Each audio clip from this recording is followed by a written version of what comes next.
I hope you can forgive me. I know that you're a lovely person. And she says, you scared the shit out of me.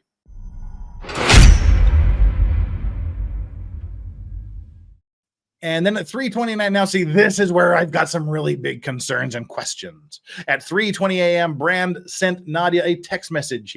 He wrote, I'm sorry. That was crazy and selfish. I hope you can forgive me. I know that you're a lovely person, X.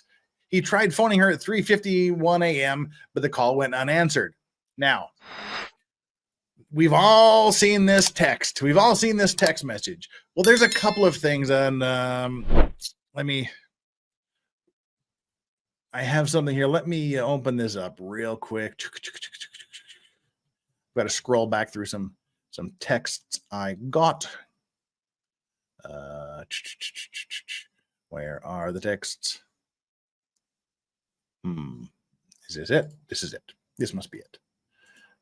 Yes, that is it. Let me bring this. Let me bring this up here.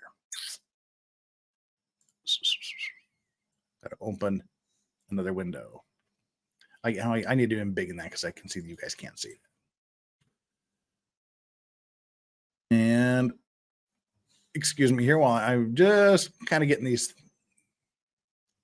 right now. Let's read through this text message because it may not say what people are saying it says. I'm sorry. This is July 1st. It's got a timestamp here. July 1st, 2012, 3:29 a.m. I'm sorry, that was crazy and selfish. I hope you can forgive me. I know that you're a lovely person, X. Or that, not X, that's like X, maybe kiss. Now, what was crazy and selfish? That says nothing about any type of sexual encounter. It says nothing about any grape. It says nothing about SA. It just says, ooh, that was crazy and selfish. I hope you can forgive me. God will know there was no details from him. And even in her, she does not mention anything about being graped or SA'd here. You scared the shit out of me. You're right. I'm a lovely person. And for you to take advantage of me like that is unexpectable. Unexpectable? Did she mean unacceptable? Let's give her the benefit of the doubt and say that she meant unacceptable. You have a problem. You need help. It's dangerous that you think you can get your own way all the time. Do you know how scary you are when that glazed look comes over you? When a girl says no, it means no. Do I have to go get myself tested? Last time you asked me condom or no condom. When I say condom, that doesn't mean it's optional. You don't have the best reputation. I pride myself, she says private. I pride myself on being safe and trying to make the right decisions. Obviously, this was a bad one. I'm so disappointed. I'm very sorry. You don't need to get tested. I will make this up to you somehow with love and kindness. He says live and kindness, but love and kindness, not my original idea, which was more sex. You've been lovely to me and I'm embarrassed by my behavior. Sorry, X. Right. Let's look at a couple of things here. First, what are they talking about? Everybody in mainstream media and everyone who hasn't bothered to read the article and give it more than 2 seconds thought, everybody is spinning this, that she's saying when a girl says no, it means no. They're saying this means that she didn't want to have intercourse with him and he forced her to have intercourse with him. And so she was used in one, and because they forced intercourse on them, it was grape. And then he apologizes for it. So therefore he must be admitting to having graped her. I challenge you to look at this in another equally logically and possibly more reasonable way. There's a different interpretation here. What are they talking about? I put this to you that an equally valid interpretation of this, and we don't know because we don't know the specifics. We just have this here. An equally valid and probably more reasonable thing is they are talking about wearing a condom. Not graping her, not forcing intercourse with her, talking about him wearing a condom. Think about that while we read through this again. You scared this shit. It's like, okay, I'm sorry. That was crazy and selfish. Because, it was crazy and selfish for me not to wear a condom or take it off or whatever he did. Let's say he just whipped it out. He whipped the condom off while they were doing it or refused to put one on. That was scary and selfish. Yeah, okay. I hope you can forgive me. I know that you're a lovely person. And she says, you scared this shit out of me. perhaps by ejaculating in her without a condom. You're right. I'm a lovely person. And for you to take advantage of me like that is unacceptable. You have a problem. You need help. It's dangerous that you think you can get your own way all the time. You know how scary. Now, when a girl says no, like, oh, can we do this without a condom? She says no. It means no. You can't do this without a condom. Do I have to go get myself tested? Why would you have to get yourself tested? Because he refused to wear a condom, or he took it off and then he ejaculates in her. That would be a reason to go get tested. Last time you asked me condom or no condom. So apparently he didn't ask her this time, or he didn't tell her. So this last time you asked me condom or no condom. So this time you didn't ask me. To me, this is clear to me that they're talking about wearing a condom, not about graping her, not about the act itself. They're going to do the act. It was about whether or not to wear a condom. That is how I read this. This is how I interpret this. Last time you asked me condom or no condom. When I say condom, that doesn't mean it's optional. So this time, maybe he didn't ask, or maybe he took it off. It's not optional. I said no sex without a condom, and you did this. You don't have the best reputation. I pride myself on being safe and trying to make the right decisions. How are you safe? You wear a condom. So as I was saying, I don't think this is about the act itself. I think it's about wearing a condom. And if someone says, no, we can't do this without a condom, or if someone without approval whips the condom off mid-act, that gets into a very wrong area. So, I mean, either way, he's not in a good light, no matter what it's about. But I think people are directly trying to conflate these issues. Now, that's not the only problem I have with this.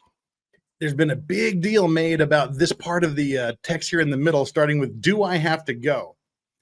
The text is clear, then suddenly it becomes blurry. It looks a little bit larger. It looks as if it could have been copied and cut and pasted. We don't know. And even more importantly, is this a screenshot? Is this a screen capture? Is this a reenactment? Is this a created document? We don't know. We haven't seen the metadata. We haven't seen the phone it was on. We haven't had any foundation laid for exactly what we are looking at in this picture. Is this the authentic message, or is it just a reproduction? Is it a cut and paste job? We don't know, because we haven't seen the evidence. But look, we have a timestamp here. July 1st, 2012, 3:29 a.m. July 1st, 2012, 10:59 a.m. There's no timestamp on his reply. It's not there. The spacing's a bit wonky as well. There's a pretty decent sized space between those two. There's a very, very small space between those two messages. And then, will you ever forgive me? There's a timestamp there more than a month later. July 1st and then August 5th, more than a month later, again with a large space. So large space, very tiny space, large space. Now, again, another thing to look at here. Look at this spelling here. I'm embarrassed by my behavior. I-O-R. B-E-H-A-V-I-O-R. He's British. They spell behavior with a U. B-E-H-A-V-I-O-U-R. Now, that can be explained by which later we're going to read this. Later we're going to read this, that he was using a US-based telephone to send this message allegedly. So if it was a US-based phone and he types B-E-H-A-V-I-O-R, I-O-U-R, it could autocorrect to behavior with the American spelling. Now, okay, let's assume that. But then I want an explanation for this next little thing that I want to bring up. So I need to stop that screen, and we need to bring up this next screen. Okay, this is the one we're looking at here. I'm very sorry. You need to get the behavior spelled correctly. There's another version of this out here with completely different formatting. Here you got the names before it. There's no names here. Still using the same color, the same bubbles, but here it's spelled Behavior. Which one is the right one? Which one are we looking at? Why do we have two different versions? If another media outlet changed the formatting, why? Why would they do that? What are we looking at here? Why? That doesn't make any, there's two things here.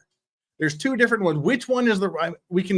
We probably have to default with the one that we're reading from because that was the original people. And the other ones may have just recreated it or whatnot to suit their purposes.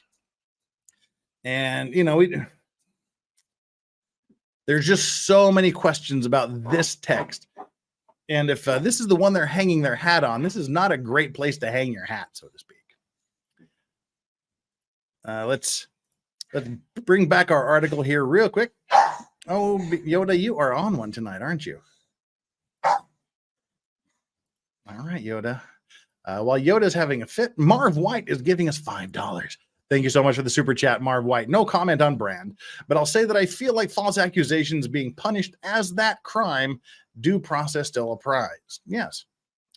Yeah, if you're going to accuse someone of graping you and it's a false accusation, you should be you should be charged with, and if you're convicted, you should serve the same sentence as someone who graped you. Someone the person, whatever the penalty for grape is what you should serve for making a false accusation of graping someone. That's always been my take on that. Thank you so much for that super chat. All right, let's get back to the article here. We've really embiggened it quite a bit. Bring it back down. Center it. There we go. Nadia said she was up most of the night. She did not reply to Brand's text until 10:59 a.m. She wrote that he had taken advantage of her and scared the shit out of me. She wrote in a text to Brand, "Do you know how scary you are? When a girl says no, it means no. Do I have to go out and get myself tested?" He says, "Very sorry." Now, see, again, they say, look, this is another thing here. 3:29, he says this. 3:51, he tries calling her. 10:59, she replies. But then Brand replied that he was very sorry. Why isn't there a time? There's a time indication for everything else that happened. Why isn't there a time indication for when Brand replied that he was very sorry? That's just weird, and it's a little bit suspicious when you put timestamps for everything else except for that one thing. And to me, that looks clearly doctored. That text message, to me, it is clearly not a screenshot. And if it is, I want to see the actual screenshot.